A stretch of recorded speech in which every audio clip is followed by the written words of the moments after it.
Lindsay here at The Frugal Crafter. I have to share something really fun with you today. My internet friend Maureen sent me a set of 12 Inktense blocks. I have to say a big public thank you very much, because I mean, really, that was just so sweet, and sent me this really cute card too, and a lovely letter. So thank you so much, Maureen. You just made my day.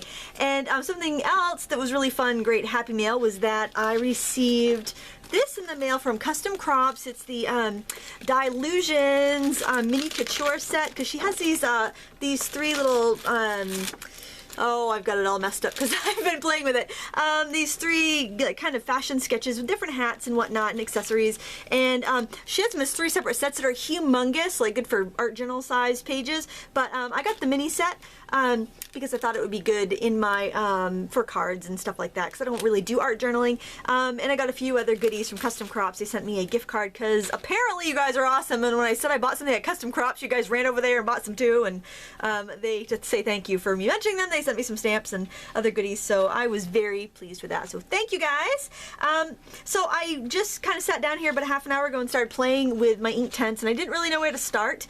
These little blocks here. So the first thing I did was I just swatched them out. So I kind of scribbled a little, probably like 1/2 inch by 1/2 inch square of each color, and then I just kind of washed it out with just water so I could see how it looks full strength and then how it fades out. So that's a good thing to do whenever you're you get something new and you're stuck, you don't know where to begin. That's a great place. Then I started playing with them with some stamps, the new stamps I got, and that's what we're gonna do right now. We're gonna do just some fun playing, and I got this paper here. This is actually one of those die cuts with a view.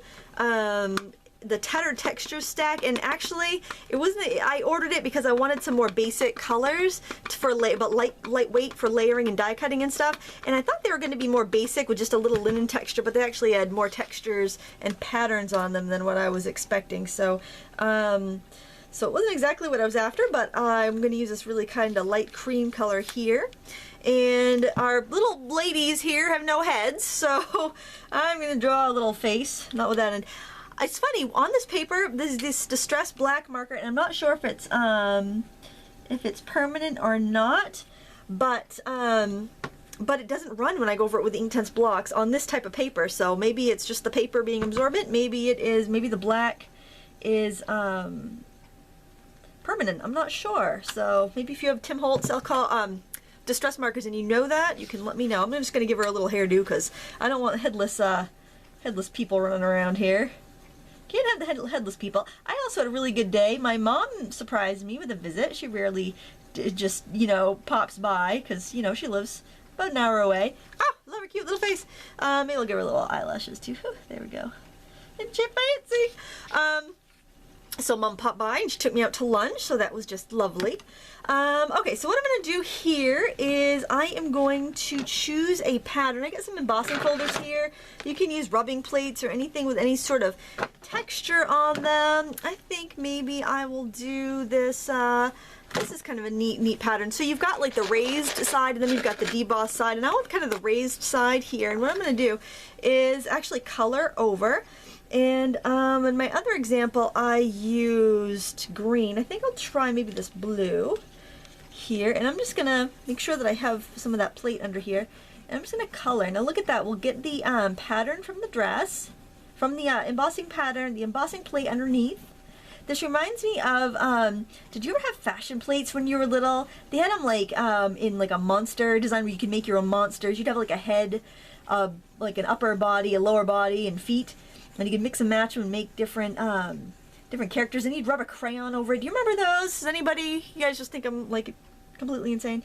Okay, it was this toy called fashion plates, and they had and I think you can still get like Barbie ones nowadays, but that's what this reminds me of. I think it's kind of fun. All right, so now what I'm going to do is grab a water brush. Hopefully this has water in it. Yep, we're in business.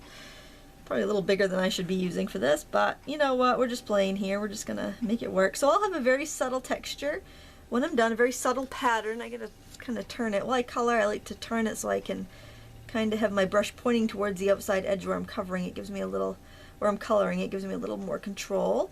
And I just want to kind of liquefy it without getting rid of this pattern that I have rubbed on here. It's going to be a very subtle pattern. but so think of all those embossing folders you have, texture plates, anything like that you can use for this technique. And I'm not even going to worry about making a finished card here. I'm just going to have fun with the technique. Now I'm going to use this like a paint, like a pan of paint, and I'm just going to pick up color, and I'm just going to go in and add some shadows. These, I do notice it dries really, those little blocks dry off really quickly. I wouldn't put the lid on if they were still wet. Let them dry out before you put the lid on, because you don't want them to go, you know, get all mushy and soggy and stuff in there. Alright, now I think I'm going to do the band of the hat this blue and get another color for the rest of the hat. What color should I use? Maybe green? Green might be kind of cool. Give this to one of my daughters who likes blue and green an awful lot. There we go. Fancy hats. I think that might be a British thing. I think, well, the designer of this stamp set is Diane Reevely. She's very, she's quite a riot. If you ever see her on YouTube, she's funny. So yeah, I think it might be a British thing. They like to wear the fancy hats. Alright, let's see. Let's go with a little bit of green. I think maybe I'll just pick that up also from the stick using my brush. And see what I mean? It's not like, it's not making my marker run that I just drew the little face and hair in there, so that's kind of a nice, happy little accident. I think I'll give her some green shoes, because why not? There we go. I was at the gym the other day. Not exercising, mind you. I mean, I was at the school gymnasium watching my children play basketball. To give you the wrong impression there. And I'm sitting there with another mother, and I said, you know what? I just don't believe that colors that colors clash. I think you can make any colors go together that you want to. And she turns to me and she goes, oh, Lindsay, I know you don't believe that, that colors clash. Oh my gosh, I had to laugh. And I was working on this hat for one of my daughters who has a purple coat, and I was making this this kind of chartreuse. Actually, it's a chartreuse hat, cable knit, very lovely. And my husband goes, "Are you making that for yourself?" I said, "No, I'm making it for our daughter."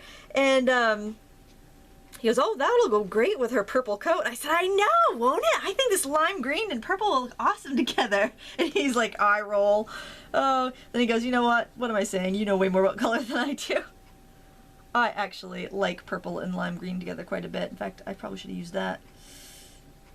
Alright, so she's got a little hairdo there. And look at that. That's just something fun that you can do with the Inktense. Just kind of bring it up here. But, you know, obviously it's been a little more time, but I'm just playing. I'm playing so I can share some techniques with you. So if you've got these in your stash and you want some ideas, you can have some. Alright, so I embossed some paper here.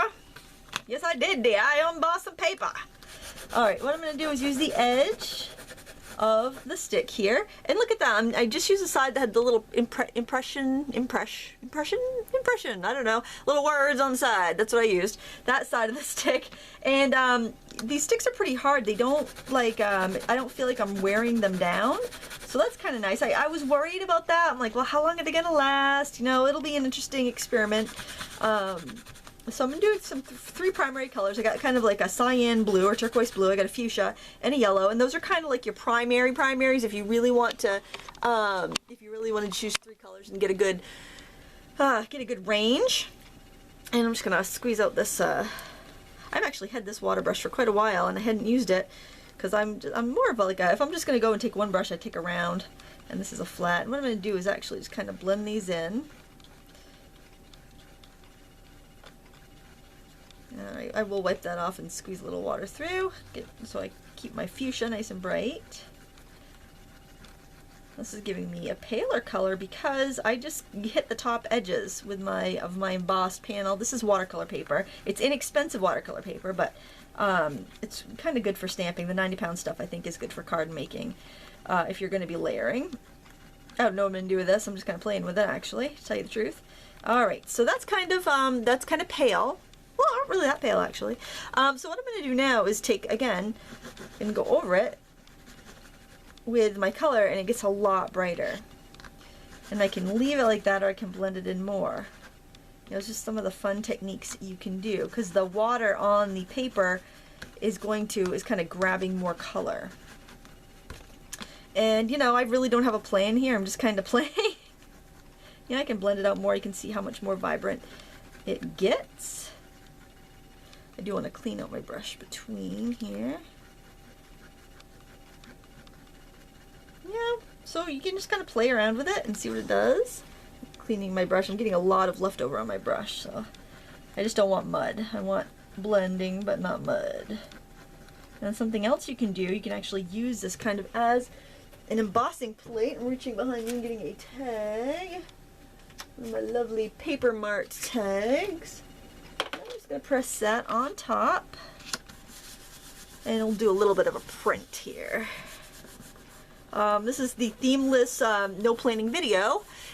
And I hope you're getting something out of it because I'm having fun. I don't know about anybody else, but I get a little bit of a stamping there from that.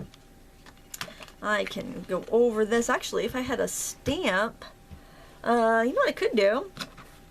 I could just kind of brush this with water. Whoops, that's, well, whatever. A dirty paintbrush here is what I can do. I haven't tried this yet, so I'll have to clean this when I'm done, that's for sure. And then maybe I'll take black just to see here. Gonna rub over that. Ooh. And it probably would be really cool if I ran this through my die cutter, but that's way over there, and I'm way over here.